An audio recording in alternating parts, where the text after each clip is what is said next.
Hey guys, welcome to my man cave. Yeah, I know my walls are purple. I swear I did not paint them that color.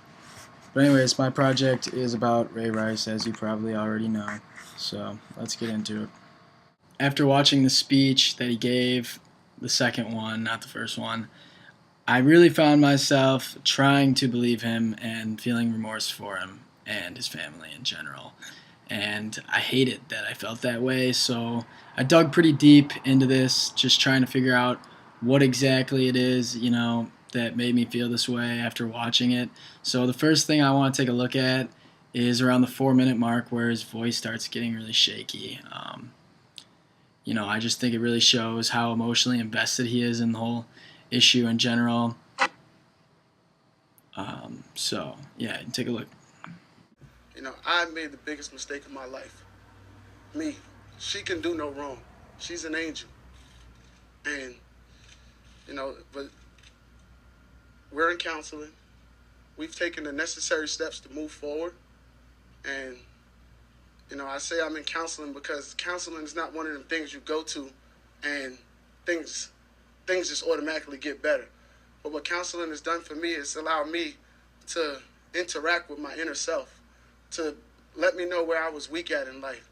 Because honestly, scoring touchdowns and doing what I do as an NFL player, it's a very big job, but it's very small in terms of being a parent and being a fulfilled husband. Because anybody knows the rules of a husband.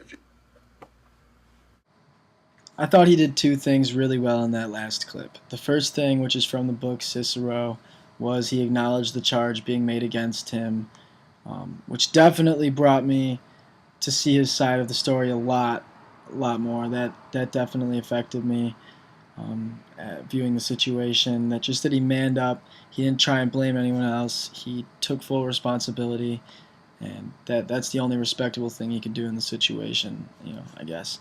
And second thing he did was he was really good about showing his emotions, that he really is emotionally attached to the whole situation, which he should be, and he could be a really good actor, but he definitely had me fooled. I mean, it seems he's extremely emotionally attached.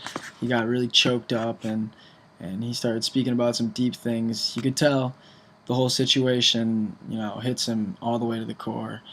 He's definitely shaken up by it all, and that's the only way I can believe any bit of remorse come out of his mouth. So that was definitely very effective. This next clip is of the last time in the interview, which it did happen a few times, where Ray is asked what happened inside the elevator. So I thought this was pretty interesting. It definitely brought out some emotions that you didn't see from him in the rest of the interview, but I didn't know how to read it, so go ahead and take a look. This was a one-time incident. What did happen, Ray? What happened in the elevator? Sal, I think I answered that question, that I'm not going to go backwards. I'm moving forward in life, and I'm moving forward on being a better father, a better husband.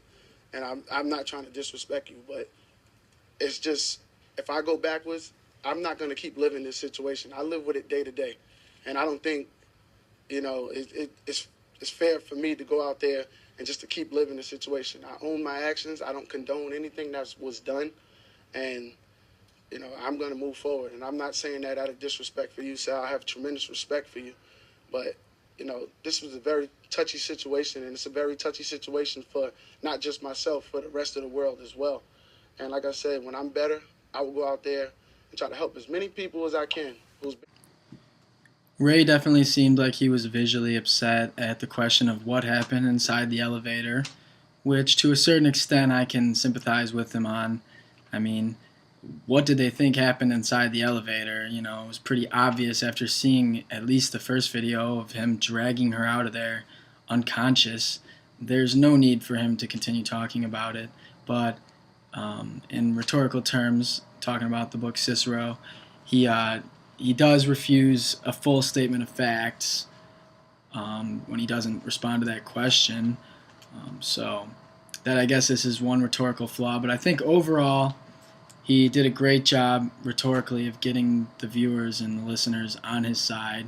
with a variety of different techniques that I discussed in my article.